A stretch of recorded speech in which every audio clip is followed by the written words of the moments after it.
Si l'on ne tenait compte que de l'aspect scientifique des choses, si l'on occultait donc volontairement toute notion d'argent, d'intérêt financier, de quoi l'homme est-il vraiment capable? La science nous permettrait-elle vraiment de vivre dans un monde meilleur? C'est la question que nous avons posée à Jean-Paul Biberian, et c'est sur le domaine de l'énergie qu'il va tenter de nous proposer sa réponse. Une autre science pour un autre monde, c'est votre émission, et c'est sur Knowledge TV.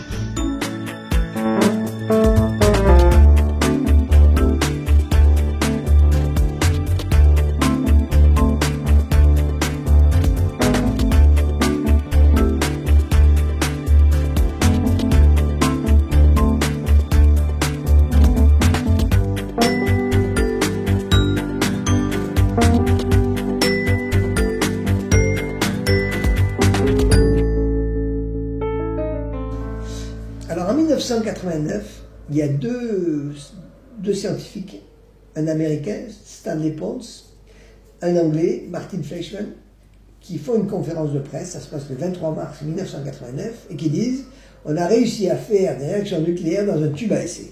Alors ils avaient un tube comme ça, voilà à quoi ça ressemblait, en gros. Hein. C'est un peu comme un thermos. Ça paye pas de mine. Ça paye pas de mine. Alors, quand par exemple, ils ont ITER qui fait. C'est une énorme machine à 10 milliards d'euros. Ça paraît un tube à essai qui doit coûter, comme ça, vu le nez, on a quoi, une petite centaine d'euros. Ouais, maximum, voilà. N'importe qui peut se le payer sans problème. À l'intérieur, ils ont mis un système très simple. Il y a deux électrodes.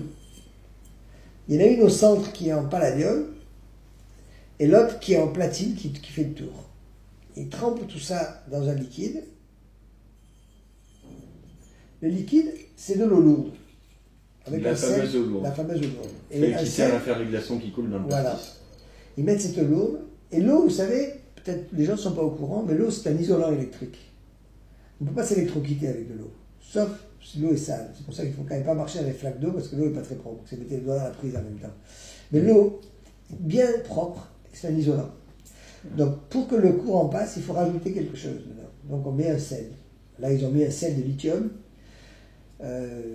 Et ils ont fait passer le courant. Ils se sont aperçus que la quantité de chaleur qu'ils récupéraient, parce qu'ils mesuraient les températures, la quantité de chaleur qu'ils récupéraient était plus grande que la quantité d'électricité qu'ils mettaient dedans. Donc, c'était génial. Il y avait un problème. Voilà, il se passait quelque chose. Alors, la seule chose qu'ils pouvaient dire, c'est de être nucléaire. Parce que la seule façon de trouver de l'énergie en dehors de la chimie ordinaire, c'est plus que les réactions chimiques possibles. Hein. On peut toujours imaginer qu'il y a des réactions chimiques, hein, parce que l'essence, ça fait de l'énergie quand même, il ne faut pas exagérer. Oui. La chimie, c'est puissant, c'est ça qui permet d'aller sur la Lune avec une fusée quand même. Donc, on est d'accord. Ouais. Mais dans ce cas-là, ça ne pouvait pas être expliqué avec le peu de quantité de matière qu'il y avait, ça ne peut pas être ça. Alors c'est accueilli à grand renfort de publicité, on en parle partout dans tous les journaux. Les chercheurs, quand ils voient ça, Pons et Fleischmann étaient des gens connus, ce n'étaient pas des débutants obscurs quelque part au fond de la steppe quelque part. Pons était président du département de chimie de son université dans l'Utah. Fleischmann était membre de l'Académie des sciences de Grande-Bretagne, donc c'est des gens connus, de haut calibre, ce n'étaient pas les débutants. Donc ils sont écoutés quand même. Ils sont écoutés quand même. Donc qu'est-ce qui se passe? Tous les laboratoires qui ont un peu d'eau lourde, un peu de palladium, ils essaient d'en faire l'expérience. La quasi-totalité échoue, évidemment, forcément. Qui a essayé de faire de la cuisine avec un mode opératoire aléatoire, en plus, parce qu'ils ne savaient pas exactement ce qu'ils avaient fait, les gens, mais ce n'était pas publié, donc on avait des informations partielles. Le fait qu'il marche. Alors, il y a deux choses. Il y a beaucoup de gens qui ont raté. Les théoriciens ont dit c'est pas possible. C'est possible parce qu'il faut monter à 150 millions de degrés. Pour eux, il faut monter à 150 millions de degrés. Pourquoi? Si c'est nucléaire, c'est 150 millions, c'est borné, c'est comme ça. Parce que pour eux, il faut que deux objets qui ont une tendance à se repousser s'approchent. Et pour les approcher, il faut 150 millions de degrés. Parce qu'eux, ils ont réfléchi dans leur contexte à eux, qui était, je suis dans le vide, si c'est deux particules qui s'approchent. D'accord? C'était vrai, ça. Mais eux, Pons et Fleischmann n'étaient pas dans le vide, ils étaient dans un matériau. Et là, on n'avait aucune théorie là-dessus. Personne ne savait ce qui se passe quand on met des hydrogènes dans un palladium à grande quantité. Et alors, dans le milieu de la science, quand on ne sait pas, c'est pas possible?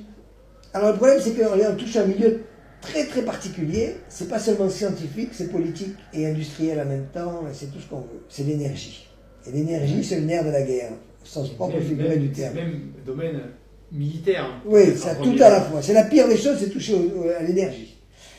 Dire qu'on est capable de faire de l'énergie dans un tube à essai, ça perturbe tout le système énergétique mondial, dans tous les sens du terme. Politique, financier, scientifique, tout. Ouais. Et alors là, il doit y avoir des craintes énormes des craintes énormes.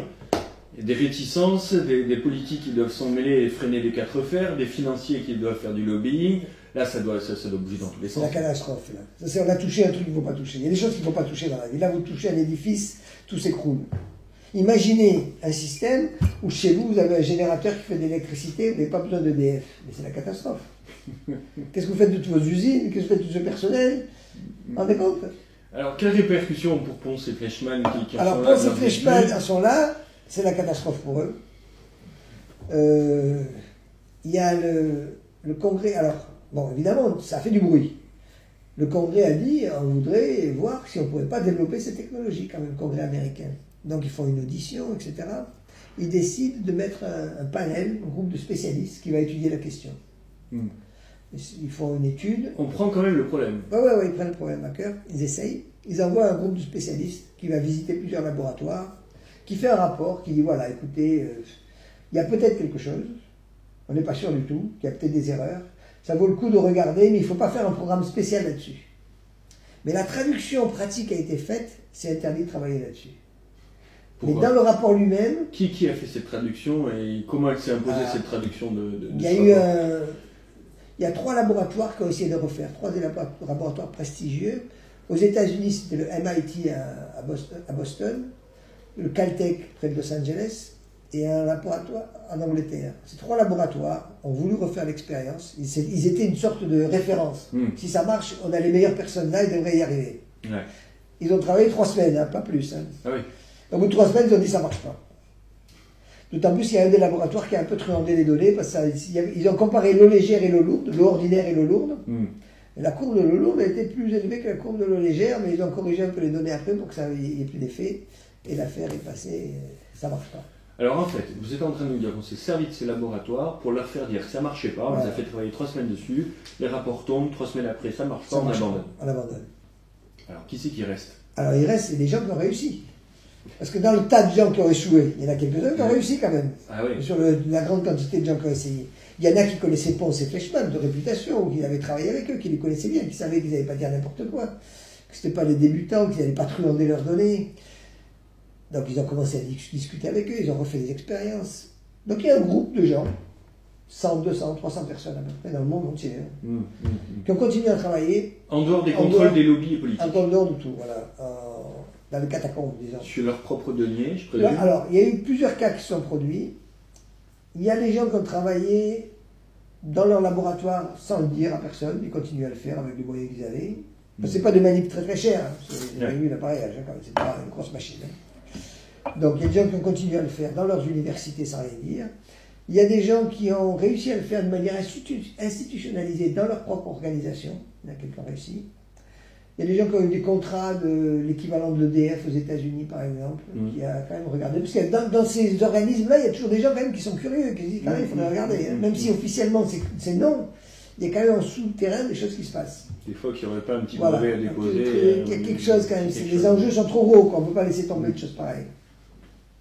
Donc ça continue à fonctionner. Il y a eu des réunions qui se sont faites à peu près tous les ans, internationales. Les gens se réunissaient pour discuter de ça. J'en ai organisé une, moi, à Marseille, en 2004, il y avait quand même 173 personnes qui sont venues de 20 pays différents, donc quand même, il y a des gens intéressés. Hein. Oui, c'est quand même à noter dans cette affaire. Vous y êtes sur le coup là. Ah, je suis complètement sur le coup. Moi. Ouais. Je suis même alors, une autre difficulté, c'est publier les résultats. Parce que le problème de la presse, c'est ça. Quelle que soit la presse grand public comme la presse spécialisée, il y a une ligne éditoriale. Si vous ne rentrez pas dans la ligne éditoriale du journal, du magazine, vous ne pouvez pas. Ça ne passera pas. Parce qu'il y a un lectorat, et ce lectorat, il va entendre certaines choses, il ne veut pas entendre autre chose. Donc si vous dites autre chose, ils ne vont plus acheter leur journal. Ou ils ne voudront pas avoir leur article publié à côté du vôtre qui ne vaut rien, d'après eux. Donc la plupart des revues scientifiques refusaient de publier des articles sur la fusion froide. Donc on a été obligé de créer... Avec une explication, le refus, il est motivé ou c'est on vous prend de haut et... Même pas. Même pas. Bon. On dit que ça ne rentre pas dans le cadre de leur journal et c'est fini. Merci, au revoir. Merci, au revoir. Donc résultat, on a créé notre propre journal. électronique. Maintenant, on peut tout faire par voie électronique, donc on n'a même pas besoin d'imprimer du papier, ça ne coûte rien. Qui existe encore? Oui, il existe toujours, c'est moi l'éditeur en chef de ce journal. Ça s'appelle le Journal of Condensed Matter Nuclear Science. On a créé une association aussi, internationale, qui s'appelle International Society for Condensed Matter Nuclear Science, iscmns.org, c'est un site internet, sur lequel il y a toutes les informations, tous les articles qui sont parus et tout. Il y a quand même quelques revues scientifiques qui ont accepté de publier quand même, hein, parce que l'éditeur était plus favorable qu'un autre. Donc il y en a quelques-uns qui ont publié un peu à droite, à gauche. Les Japonais sont plus ouverts, par exemple. On a réussi les Japonais ont publié plusieurs articles des journaux japonais. Bon, ça s'est fait. Donc il y a eu des conférences qui ont lieu tout le temps. Il y a le journal. Et la dernière conférence a eu lieu en Inde, par exemple, au mois de février, sur la fusion froide. Et la prochaine aura lieu en Corée. D'accord. Donc autant dire, et la Corée n'a jamais travaillé sur la fusion froide. Il commence à peine. D'accord. Il y a un certain nombre de pays qui commencent à se réveiller à la fusion froide. Au bout de 20 ans, quand même, c'est des temps. C'est temps, ouais. Les Anglais, les Irlandais, les Coréens, commencent à se bouger. Alors, qui se réveille? Est-ce que ce sont les instances politiques pour, en prévision, de se dire, voilà, il nous faut de nouvelles énergies, et puis on fait rentrer ça dans le cadre de décisions politiques? Ou est-ce que ce sont des chercheurs de ces pays-là qui finalement se font écho de ce qui paraît dans la presse spécialisée et qui se disent, moi en tant que scientifique ça me plaît, ça me botte, j'ai envie de me mettre sur le coup parce que ça paraît génial. Cet intérêt de quel ordre est-il? C'est au niveau des scientifiques surtout. Ouais. Bon, il y a les scientifiques, il y a les militaires aussi, beaucoup aux États-Unis. La Navy par exemple à Washington, qui est un très grand laboratoire de recherche dans tous les domaines, eux ils ont plusieurs personnes qui travaillent sur la fusion froide.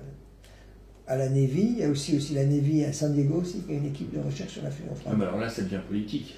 Alors là, quand c'est des corps d'armée. C'est des corps d'armée. Alors, aux États-Unis, il faut voir le financement se fait par ce qu'on appelle le département de l'énergie, DOE, Department of Energy, qui finance à peu près tout. Et l'autre, Department of Defense, la défense. Et le département de l'énergie, il ne veut pas entendre parler de la fusion froide. Eux, ils n'entendent pas, ils ne veulent pas en entendre parler. Par contre, les militaires, eux, ils financent. Ah oui. Ouais. Les militaires, quelque part, sont beaucoup plus ouverts que d'autres. Mais alors, juste une chose pour qu'on comprenne bien, quand ils décident de financer la fusion froide, encore une fois, les militaires, c'est qui les militaires? C'est pas l'instance politique avec son corps d'armée, c'est quoi? C'est un général? C'est un laboratoire. C'est un laboratoire qui décide sans aval politique finalement. Je ne sais pas jusqu'où ça va en fait. Je ne sais pas jusqu'où la décision est prise. C'est officiel en tous les cas. C'est pas officiel. C'est quand même officiel. Ils viennent aux conférences, ils mettent dans leur carte de visite. C'est sur Internet, tout ce qu'on veut. En fait, les militaires, ils ont besoin d'énergie, pas pour les bombes. C'est pas pour les bombes qu'ils veulent l'énergie, c'est pour faire marcher leur char d'assaut, en fait. Le problème, les Allemands, pendant la guerre, avaient le problème, il n'y avait plus de pétrole pour faire marcher leur char. Il fallait fabriquer du pétrole synthétique. Donc, si on a un système... Ils ont réussi, oui, à le faire. Mais si on a un système qui permet de donner beaucoup d'autonomie à vos véhicules, ben, c'est ça de gagner pour l'intendance, quand même. Puis, il y a besoin d'énergie pour tout. Aussi bien pour la vie courante des gens normaux que pour les militaires qui ont les mêmes problèmes que n'importe qui, multipliés par un facteur plus grand parce que leurs véhicules... Il n'y a pas que l'enjeu guerrier. Il n'y a pas que l'enjeu militaire arme dans l'armée. Ouais. Quand on a un contrat avec l'armée, il y a des choses qu'on peut dire, des choses qu'on ne peut pas dire, effectivement. Quand c'est de la recherche très fondamentale, je crois qu'il n'y a pas de problème. Quand ça dépasse un peu le fondamental, ça risque de tomber dans des applications. Alors là, vous ne savez pas où ça tombe, vous n'en savez rien en fait ce qu'il faut les choses. De toute façon, c'est la grande muette, ce qu'on dit l'armée, vous ne savez pas, hein, vous savez pas ce qui rentre, vous ne savez pas ce qui sort. Alors, Jean-Paul Libérian, aujourd'hui, on en est où? C'est-à-dire, depuis ces essais de Pons et Fleischmann, qui étaient un petit peu hasardeux, on l'a vu, on l'a compris, on voit bien que la communauté scientifique s'intéresse petit à petit, des conférences qui s'organisent, vous en organisez une à Marseille. Les conclusions de tout ça, 20 ans après, ça donne quoi en termes de finalité, d'application possible? On en est où? On en est où? Alors, pendant longtemps, les gens ont travaillé sur le système palladium eau lourde, palladium deutérium. Très cher, si je comprends bien, le palladium, c'est... Palladium est cher, le lourd est cher, tout est cher. Bon. On a travaillé de deux façons, soit avec des liquides, de l'eau lourde, soit avec du gaz, le deutérium. Les deux pistes ont été étudiées. En parallèle, il y a quelques personnes, quelques groupes qui ont travaillé avec le groupe nickel-hydrogène. Ils ont pris du nickel et de l'hydrogène ordinaire. Donc l'hydrogène ne coûte quasiment rien, nickel c'est pas très cher. Et ils ont eu des résultats. Et récemment, alors ça date de quelques mois seulement, il y a un groupe italien dirigé par M. Rossi, Andrea Rossi, qui dit qu'il a réussi à fabriquer un réacteur qui fait 10 kW d'énergie. 10 kW, c'est beaucoup, hein, parce qu'une maison, en moyenne, c'est 1 kW la consommation moyenne d'une maison. Hein. Ça veut dire qu'avec ce qu'il a fabriqué, on pourrait mettre ça dans un quartier, ça alimenterait 10 maisons. Voilà, exactement. Ouais. D'accord. Ça pourrait faire marcher sans problème votre voiture, etc. En fait, c'est pas des 10 kW électriques, c'est 10 kW thermiques. Donc quand on transforme la chaleur en électricité, on perd quand même pas mal. Hein. Donc on peut avoir le chauffage, l'électricité, la climatisation, tout ça est la même unité. Pour un coût ridiculement bas. Enfin, je ne sais pas le prix fonctionnement final, mais au niveau... On donnera les références en script sur l'image, parce qu'il a communiqué sur le sujet, il donne des chiffres, je ne les ai plus en tête. Là, mais ce qui est intéressant là, c'est que c'est une porte ouverte à une nouvelle source d'énergie, de grande envergure, disponible économiquement avec des matériaux économiques. Nickel, la Nouvelle-Calédonie, c'est des montagnes de nickel, donc il n'y a pas de problème de nickel. Hein. Économique et écologique, point d'interrogation. Alors oui, alors ce qu'il a fait, lui, ce qu'il montre, il parle de la chose suivante. Il prend une poudre de nickel micrométrique, donc la taille à peu près du micron, qui mélange avec un catalyseur. Il ne veut pas donner la formule secrète de son catalyseur, on le comprend un peu, il essaie de le breveter, mais il a un peu de mal quand même, parce qu'il ne veut pas donner la recette, en même temps il veut le brevet, donc c'est difficile, il veut le beurre et l'argent du beurre, donc c'est un peu délicat. Ouais. Mais bon. En même temps, on comprend qu'il y a des enjeux. Tout à fait très bien, il y a des enjeux. Il met ça dans un conteneur, il met de l'hydrogène sous pression, une vingtaine d'atmosphères à peu près ou un peu plus, et il y a de la chaleur qui se dégage. Bon, il y a une procédure pour mettre en route, je simplifie un petit peu. C'est des petites quantités, c'est pas des grosses quantités. Lui, il dit qu'il peut faire des cartouches comme ça, qui pourraient durer 6 mois, qu'il faudrait renouveler. Qu'est-ce qu'il observe?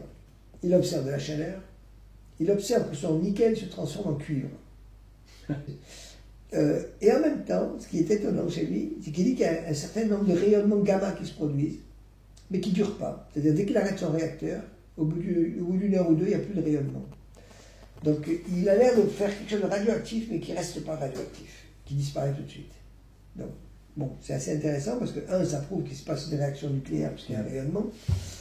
Et deux, c'est que ça ne dure pas, donc c'est très écologique, puisqu'il n'y a pas de rayonnement. Des cendres, si vous voulez, qu'on obtient, c'est du cuivre. Le cuivre, c'est pas dangereux du tout. Ouais. Parce qu'il y a eu des démonstrations de fait. Il a fait une démonstration à Bologne au mois de janvier, il en a fait d'autres après à des Suédois, il est en contact avec la NASA. Donc il y a des gens intéressés par cette technologie-là. Et juste pour mettre dans le contexte, est-ce qu'il travaille à peu près dans les mêmes conditions que vous? Est-ce qu'il a, dans quelles conditions il a fait ses recherches? Quels sont les financements? Est-ce que c'est quelqu'un qui disposait de gros moyens? Parce que vous nous parliez tout à l'heure du MIT, de l'armée, on imagine bien les budgets qu'il y a derrière, on imagine bien les locaux dont il dispose. On tournera quelques images tout à l'heure du lieu où on se trouve ici à Lumini. On peut se rendre compte qu'ici les moyens sont c'est très frugal comme dispositif. Dans quelles conditions il est ce monsieur-là Quand on fait de la recherche, il y a plusieurs façons de faire de la recherche. Hein. Il y a des méthodes plus empiriques que d'autres. Il y a les méthodes empiriques, c'est ce qu'il a utilisé Rossi un peu. Il s'est dit, le nickel, les gens avaient déjà travaillé sur le système nickel-hydrogène en Italie. Et on savait que ça marchait. Mais c'est des petites quantités, c'est quelques dizaines de watts. C'était pas des kilowatts, c'était des barreaux, c'était un peu compliqué. Et lui, il a passé 2 ans à faire des essais avec différents types de matériaux, jusqu'à qu'il en trouve un que ça marche. Par les essais-erreurs, voilà. Il a fait des essais-erreurs, un peu comme Edison qui a inventé l'ampoule électrique. Il a cherché toutes sortes de matériaux pour faire le filament, puis finalement, il en a trouvé un qui marchait. Il a tout essayé jusqu'à ce qu'il en trouve un qui marche. Et lui, il a fait un peu pareil, il a fait la méthode essai-erreur. C'est pas une méthode, c'est une méthode qu'on peut utiliser. Hein. C'est pas la méthode habituelle en science. On fait des analyses, on regarde, etc. On met des gros moyens. C'est pas forcément les meilleurs qui réussissent. C'est pas forcément comme ça qu'on réussit. Et lui, il a peut-être trouvé la bonne formule en faisant des essais-erreurs, tout simplement. En cherchant. Voilà. Il est parti d'une idée que ça doit marcher, et puis il a cherché le matériau qui marchait le mieux. Et c'est comme ça qu'il a fait. Alors lui, ce qu'il est en train de faire maintenant, c'est ça qui est intéressant, c'est qu'il est en train de fabriquer en Grèce, en série, ce matériel-là, et il va faire une démonstration au mois d'octobre d'un générateur de 1 MW. 1 MW, c'est beaucoup, hein, quand même. 1 MW, c'est 1 million de watts.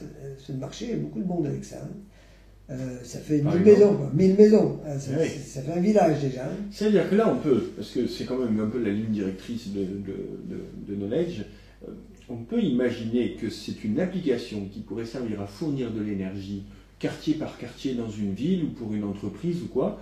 on dirait exit le nucléaire, exit le charbon, les gaz à effet de serre, on pourrait imaginer mettre ces unités de production de 1 mégawatt de part et d'autre des villes en fonction du nombre d'habitants ou en fonction de la nécessité. Et... Ouais. On pourrait imaginer à l'échelle de la maison, à l'échelle de l'immeuble, à l'échelle du village, à l'échelle du quartier, on peut tout imaginer. Là. On peut imaginer tous les formats. On peut imaginer tous les formats. Je ne sais pas lequel gagnera, mais on peut imaginer a priori tous les formats. On est en train de passer d'un système centralisé de distribution de l'énergie, d'un gros poste qui est distribué par les tuyaux, à un système peut-être par réseau, parce que ce qui est intéressant, c'est de se mettre en réseau, pour partager il y en a un qui produit plus, il redonne à l'autre qui en a moins, etc. Ça s'appelle le mode collaboratif, ça. Absolument. Ouais. Et c'est exactement comment fonctionne Internet. Hein. Il n'y a pas de source Internet. Oui. C'est un réseau maillé. Il n'y a pas un distributeur comme France Télécom avec le Minitel. Le Minitel, tous les fils allaient au même endroit. Alors que dans le réseau Internet, justement, il n'y a pas de nœud central. Puisque c'est un réseau, si une maille ne marche pas, on passe par une autre maille. Si on a un système comme ça, on peut résoudre le problème de la voiture électrique. Le gros handicap de la voiture électrique, c'est l'autonomie des batteries. Passer 8 heures à recharger une batterie, c'est inacceptable. On ne peut pas dire, je vais laisser parking ma voiture pendant que je fais des courses pendant 8 heures pour charger ma batterie. Je veux dire, ça fait pas. Mais on ne peut pas se dire, je vais aller de Marseille à Paris, je vais m'arrêter à une station d'essence pendant 8 heures pour recharger ma batterie, je repars après. Alors, c'est pas possible. On révolutionnerait il faut recharger en permanence la batterie. Et recharger la batterie, il faut un système qui fonctionne de manière continue. Oui, puis ça nécessite de l'infrastructure, ça nécessite énormément de coûts additionnels à celui même de l'énergie. Oui, c'est trop compliqué, ça ne marchera pas, ça ne peut pas marcher. Par contre, s'il y en a un système qui est autonome, qui peut recharger l'électricité dans la voiture, alors on a besoin d'un tampon de batterie, et puis c'est tout, on recharge en permanence. Il n'a pas besoin d'être puissant le moteur à ce moment-là, parce qu'il chargera en permanence. Alors vous, en France, Jean-Paul Libérien, vous êtes ici à Lumini au CNRS. Sur la fusion froide, donc on a bien compris que les Italiens sont sur le coup, ils sont pas loin de déposer un brevet, ils ont des propositions à faire. Où vous en êtes ici à Lumini sur la fusion froide et quel est l'état d'avancée de vos travaux?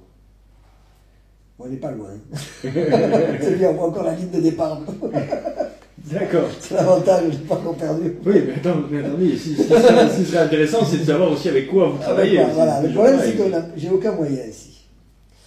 Il n'y a pas de programme de recherche officiel sur la fusion froide, ni officieux d'ailleurs, ni officiel, ni rien du tout. Je travaille avec les moyens du bord, c'est-à-dire que je bricole en permanence. C'est comme si j'ai travaillé dans mon garage, en gros, un bon garage, quoi, voilà.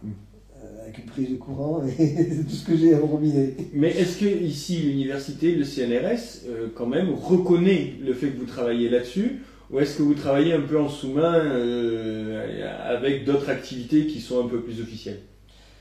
Ce que je suis en train de dire là, je dis quelque chose d'officiel, mais ça n'est pas officiel, quoi. D'accord. C'est-à-dire que normalement, j'ai quand même d'autres activités annexes qui me permettent de dire que je fais autre chose. Mais l'essentiel de mon temps, je travaille quand même là-dessus. Et il n'y a personne qui me soutient. Mais personne m'empêche, voilà. D'accord. C'est important quand même. Voilà, personne ne me gêne. Peut-être qu'après cette émission, j'aurai des problèmes, mais pour le moment, personne ne me gêne. Mais il suffit d'aller sur Internet pour lui trouver que c'est moi qui suis dessus quand même. Mais personne ne me gêne et personne ne me soutient en même temps. Donc c'est neutre. Donc je fais ce que je veux, quoi, en gros. D'accord. Mais j'ai pas de moyens. Tant que je ne demande rien, j'ai pas de problème. Alors, la question qui me tient de suite derrière, c'est pourquoi il n'y a pas de moyens? Comment fonctionne aujourd'hui la décision d'aller soutenir une matière en sciences ou une autre? Qu'est-ce qui fait aujourd'hui nos choix scientifiques? Pourquoi aujourd'hui même ça ne fait pas l'objet d'un référendum populaire? Enfin, où on en est l'état politique, sciences, population, choix On donne de l'argent à tel endroit, les gens ils vont étudier cet endroit-là, c'est là qu'il y a l'argent. Donc comment on fait piloter la recherche? Par le financement. Le gouvernement décide des axes de recherche. On a décidé qu'on allait mettre de l'argent sur les nanotechnologies. Donc vous devez faire, il faut qu'il y ait des nanotechnologies qui apparaissent dans toutes vos demandes de financement. S'il n'y a pas le mot nanotechnologie, nanoscience, vous n'avez pas de sous. Qu'est-ce qui fait qu'ils vont choisir la nanotechnologie? Où se prennent les conseils? Aujourd'hui, on parle quand même de la fusion froide. D'après les explications que vous venez de nous fournir, ça pourrait quand même nous révolutionner la vie en termes d'énergie, aussi bien pour le lambda de base, le français moyen qui utilise sa voiture, sa cuisinière, enfin tout ce qu'il veut, que l'industriel. Et on n'a pas mis dessus une once de décision politique. Non. Qu'est-ce qui fait qu'on a choisi autre chose Parce que un gouvernement est conseillé. Mais il y a des conseillers autour du gouvernement. C'est pas le gouvernement, ils ne connaissent rien. Quand on a écouté le débat entre Sarkozy et Ségolène Royal, au débat télévisé sur l'énergie, tous les deux disaient n'importe quoi. Troisième génération, donc quatrième génération, le pourcentage d'électricité nucléaire, pas nucléaire, ils ne connaissaient rien du tout au sujet. Ces gens-là ne connaissaient pas. Donc, juste une parenthèse d'ailleurs, le pourcentage d'électricité nucléaire en France, c'est 80%, à peu près, mais peut-être plus parce qu'on exporte. Alors, je ne sais pas comment on calcule le pourcentage, puisqu'on exporte. Donc c'est énorme. Donc, les politiques ne connaissent rien sur la science. La plupart, c'est des juristes, des choses comme ça, ce pas des gens du métier de la science. Ils ont des conseillers autour d'eux. Ces conseillers viennent de gros organismes. Ils viennent de l'EDF, ils viennent d'Areva, ils viennent de GDF. Ils ne viennent pas de gens qui font de la fusion froide. Ils ne sont jamais conseillers au gouvernement, ces gens-là. Donc ces gens-là, qu'est-ce qu'ils sont? Ils continuent. Ce qu'ils veulent, c'est avoir de l'argent pour faire fonctionner leur filière à eux. Si vous ne savez peut-être pas, mais dans le nouveau plan... Donc les conseillers sont ceux qui sont dans qui bénéficient des trucs. Le grand emprunt qui a été fait de 30 milliards, oui. Il y a 1 milliard pour le nucléaire nouvelle génération. 1 milliard pour le nucléaire. Le grand emprunt. Voilà. Donc, ça veut dire quoi? Ça veut dire qu'il y a des gens qui ont suffisamment d'influence pour dire mettez 1 milliard pour qu'on développe des nouvelles centrales nucléaires. Voilà. C'est ce que ça veut dire. Alors, il n'y a personne qui va dire essayons de faire des choses complètement nouvelles parce que vous allez déstabiliser ces gens-là. Si vous arrivez à faire une centrale nucléaire de cette taille-là, vous n'avez plus besoin d'Areva, vous n'avez plus besoin d'EDF, vous n'avez plus besoin de personne. Qui va faire Vous êtes en train de nous expliquer que pour les prises de décision scientifiques, il n'y a pas de décision qui pourrait être prise de manière collégiale avec des gens qui seraient neutres, des comités scientifiques neutres, qui pourraient dire pour l'intérêt des Français et de l'État, il faudrait qu'on oriente nos décisions politiques vers ça, vers ça, vers ça. Absolument pas. C'est comme les pharmaciens qui décident des médicaments qu'il faut mettre sur le marché, pareil. C'est les mêmes gens qui décident, qui sont en même temps, qui profitent du chose. Ouais. La chose. D'accord. C'est pas possible. Ils sont jugés partis en même temps, ces gens-là. On ne peut pas demander qu'ils se tirent une balle dans le pied. Autre question.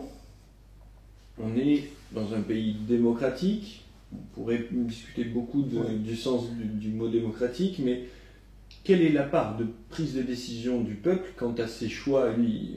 Si on voit... Aucune. Il y a eu une grosse discussion qui s'est faite quand les Allemands ont décidé d'arrêter le nucléaire dans 10 ans. Les Français ont dit attendez, ils ont pris les décisions sans demander à personne. Mais les Français, ils n'ont demandé à personne non plus quand ils ont fait leur centrale nucléaire. Personne ne demande rien à personne. On ne demande pas. Les gens décident à haut niveau pour des raisons politiques. Ça arrange mieux ça que ça, que ça. Il y a des choix qui sont faits de manière politique au sens noble du terme en principe. Normalement, la politique, c'est quelque chose de noble. Mais après, il y a la petite politique qui est moins noble, avec un petit P. Oui, parce que moi, je m'en étais arrêté à ce qu'il devait y avoir un peuple qui devait décider de son devenir, de ses choix, et qu'il élisait des représentants. Enfin, je m'en étais arrêté là. Oui, parce que... J'ai peut-être été dépassé. Il y a une grande... Ce que tu dis, one man, one vote, un homme, une voix.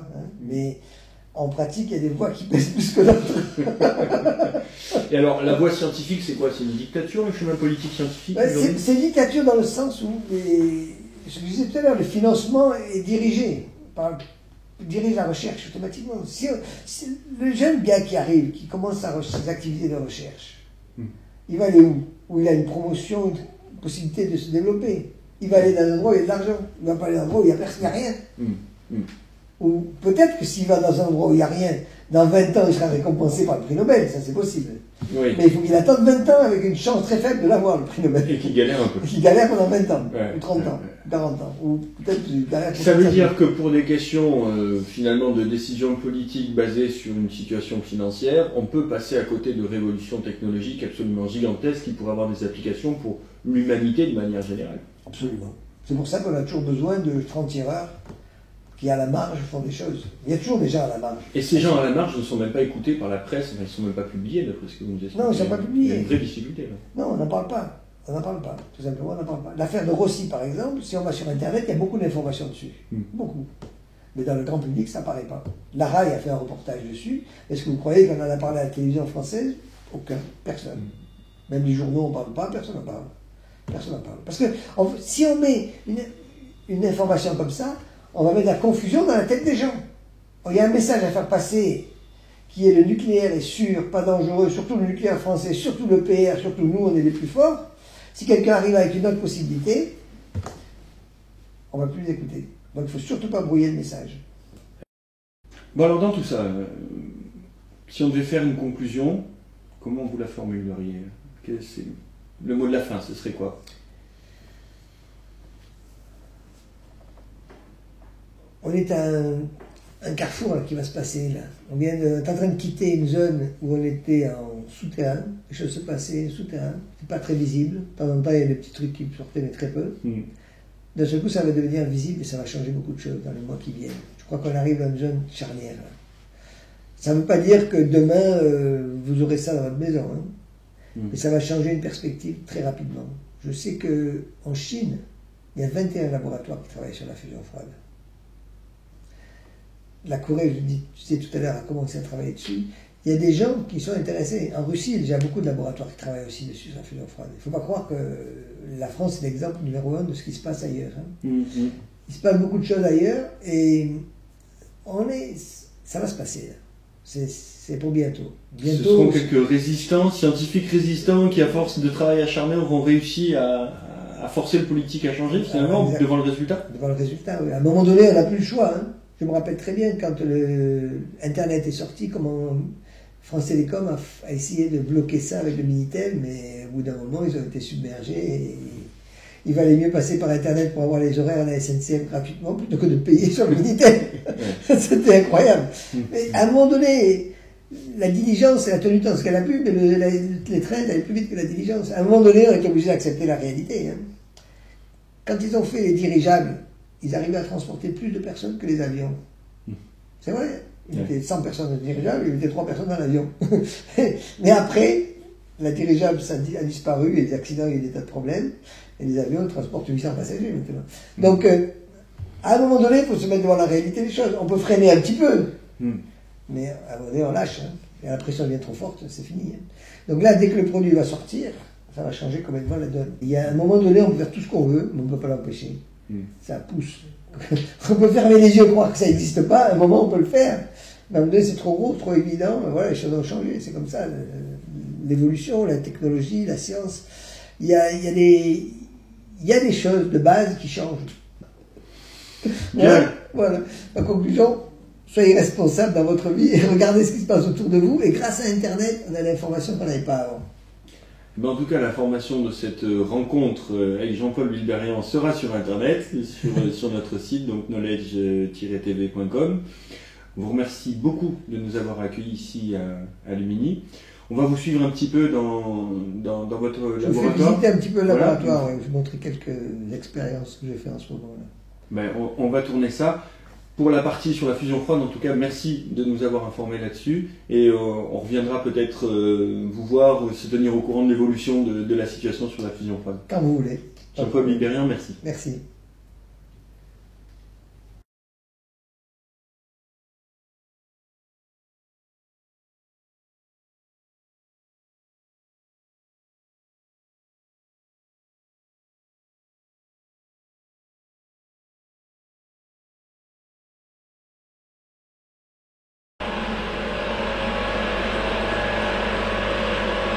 Alors voilà l'expérience que je fais en ce moment, c'est un calorimètre dans lequel je rentre de l'eau froide qui arrive ici et qui ressort réchauffée par le système de fusion froide que je fais fonctionner là.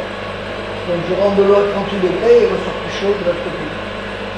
À l'intérieur de ce système, il y a mon réacteur dans lequel j'ai mis une poudre de nickel et de l'hydrogène et j'essaie de voir quelles sont les meilleures conditions pour que ça dégage de la chaleur. Alors là, je suis à peu près à 600 degrés à l'intérieur. Ça dégage un petit peu de chaleur, mais pas suffisamment. J'ai eu une production tout à l'heure de l'ordre de 200 milliwatts, ce qui est très très peu, et qui ne dure pas assez longtemps. C'est ça le problème que j'ai en ce moment. Donc il faut que je change un petit peu les conditions, soit de pression de gaz, soit de température, pour optimiser le système. On est à peu près sur le schéma d'une taille de ce que font les Italiens pour à peu près, oui, à peu près. Eux, ils arrivent à faire 10 kW, ce qui est énorme. Avec ça quelque chose de cette taille-là.